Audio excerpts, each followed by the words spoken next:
প্রশ্ন, যারা এই অভাবের কারণে চুরি করে, শরীয়ত কি তাদের হাত কাটতে বলে? হাত কাটতে বলে যে তোমার দায়িত্ব ছিল সরকার যে এর অভাব পূরণ করা, এর ব্যবস্থাপনা করা, তুমি করতে পারো না, তুমি তার হাত কাটতে পারবা না। ঠিক আছে কথা?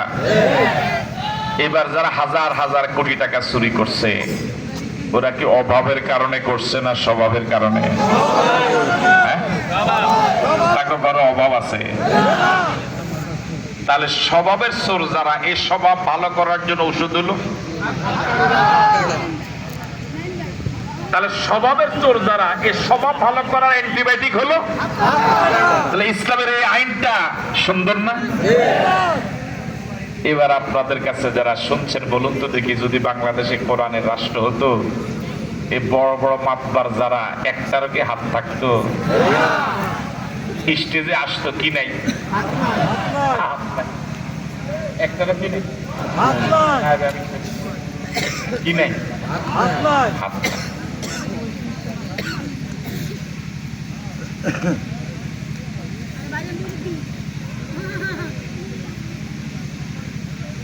আমার ভাইয়েরা, যারা হাজার হাজার কোটি টাকা চুরি করে, সেই চুরির তুলনায় এই ডাব, নারিকেল, সুপারি, এটা তো চুরি না।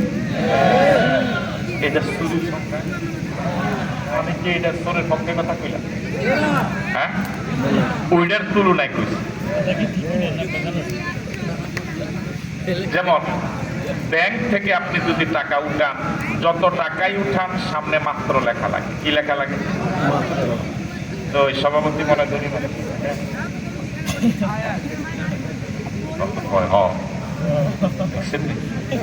তো সভাপতি 1 কোটি টাকা উঠেছে, 1 কোটি সামনে কি লিখছে? এখন আমগো রহিরুদ্দিন ভাই, উনি অত ধরি না, উনি 5,000 টাকা উঠে। উনি দেখলো যে সভাপতি একটু আগে একটা চেকে লিখছে 1 কোটির সামনে। উনি চিন্তা করছে, আল্লাহ, ওনার মাথা ঘুরানো শুরু করছে যে আমি 5,000-এর সামনে কি লিখবো। তো উনি লিখছে 5,000 কিছুই, 5,000 এটা নিয়ে যখন ম্যানেজারের কাছে দিতে, ম্যানেজার টাকা পাবে আগে, এটা কি লিখলেন আমার একটু বুঝাই আছে। তো উনি বললো যে, কপিল ভাই বললো যে, স্যার দেখেন, একটু আগে যে চেকটা আসলো 1 কোটির সামনে মাত্র, আমি যদি 5,000-এর সামনে মাত্র লিখি তো মাত্রের তো বেজ্জতি হয়। মাত্র এই শব্দটা হচ্ছে কি হয়? বেজ্জতি হয়। এই বেজ্জতি থেকে বাঁচাবার জন্য আমি চিন্তা করলাম 1 কোটির তুলনায় তো 5,000 এটা কোনো টেহে, এই জন্য আমি লিখছি কিছুই। হাজার হাজার কোটি টাকা যারা চুরি করছে, সে তুলনায় ডাব, নারিকেল, সুপারি, এটা তো চুরি। ঠিক নয় কি? বরং তারে পুরস্কার দেওয়া দরকার। যে দেশে একটা ছাত্র সংগঠনের জেলা সভাপতির অ্যাকাউন্টে 1,000 কোটি টাকা 1,000 কোটি টাকা পাওয়া যায়, যে দেশের প্রধানমন্ত্রীর অফিসের পিয়ন 400 কোটি টাকার মালিক, হেলিকপ্টার ছাড়া চলে না, এত সুযোগ এই দেশে থাকার পরে তেজের ডাব, নারিকেল, সুপারি চুরি করে হাজার হাজার কোটি টাকা পালাইয়া তারে পুরস্কার দেওয়া দরকার, তারে নোবেল পুরস্কার দেওয়া দরকার। বুঝেননি না? বুঝো আমার ভাইয়েরা, দেশটাকে লুপাট করে, চুরি করে, ডাকাতি করে একদম ফোকলা বানাইলে। ফোকলা বুঝছেন না?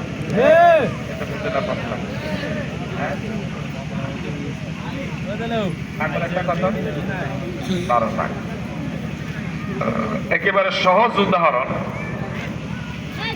আমাদের দেশে গ্রাম এলাকায় আগে বাঁশের পালার টিনের ঘর ছিল, অথবা ওই যে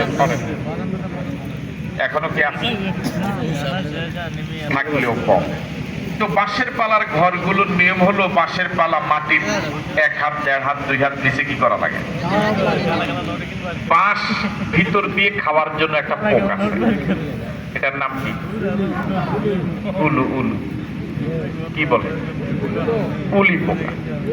উলি পোকার একটা খাসিয়ত হলো, চরিত্র হলো, স্বভাব হলো, ও বাঁশের উপরে খায় না। উপরটা কি থাকে? একদম ভালো। ও খায় বাঁশের নিচ না ভিতরে, পাঁচটা ভিতরে খায়, উপরটা কি থাকে? এই নিচ থেকে খেয়ে খেয়ে উঠতে উপর পর্যন্ত 2-3 বছর লেগে যায়, বা 1-2 বছর লাগে। এই 1-2 বছরে ঘরের মালিক কোনোভাবে বোঝার সুযোগ নাই যে এটার ভিতরে চোর ঢুকছে। কথা কয় না কেন? বরং উপর দিয়া দেখে যে স্বাধীনতা তো কি আছে, কিন্তু স্বাধীনতা যে মামুকুর কাছে, এটা 16 বছর পরে বুঝছে, 53 বছর পরে বুঝছে বাংলাদেশে। এই উলু পোকা খাওয়ার পরে 2 বছর পর্যন্ত মালিক বুঝার কোনো সুযোগ নাই। মালিক তো দেখছে দেশ ঠিক আছে, উন্নয়নের জোয়ার বইতে আছে, হে উপর দিয়া তেল মারে। কিসের উপর দিয়া? কি তেল?